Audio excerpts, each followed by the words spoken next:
I had one time I was in my basement praying at night, and a demon came into the room, took me by the 2 feet, and lifted me straight up in the air. And I'm in the physical. Yes. Wow. Like a carrot dangling like this. And I mean, you get, now it doesn't bother me as much. I'm more a tough old warrior now. But back then I was like a brand new believer. I was like, Jesus! Crying out. And when I said the name of Jesus, the demon dropped me and I landed on the floor.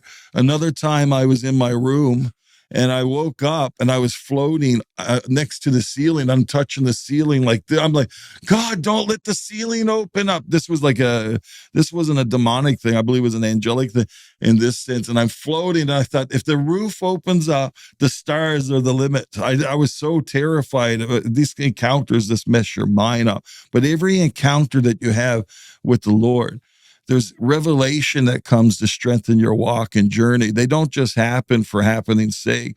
You know, when you have encounters even with the demonic realm and you call out on the name of Jesus, suddenly you realize the authority that's in that name, that at that name, every knee bows and every tongue will confess that he is Lord. And so you know the strength. This is why I can go all over the world, because I know that there's no other name more powerful than the name of Jesus. I remember I was in France and I was in this cathedral, and I was a philosophy major in university, and I studied like the ancient philosophers. And this cathedral was 1,000 years old, and the philosophers who I loved taught in this cathedral. The history. Yeah, I'm sitting in France, and all of a sudden I'm aware there's a demon that's about 30 feet tall standing beside me. Wow. And I remember thinking, thank God I'm not sleeping up here tonight. You know what I mean? Yeah. Like, I don't want to be here in the middle of the night. So I had to I was there doing the ministry, and I went down, I prayed for about 40, 50 people. We saw some miracles take place, and it was 2 a.m. I didn't know where I was going to sleep.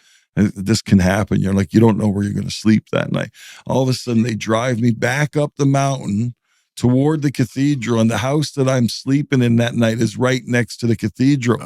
So it's now close the blinds. Yeah, it was like, it's no good to close the blinds. They're going to come in. So I'm lying in my bed in the middle of the night, and the demon comes in the room and grabs me by the neck.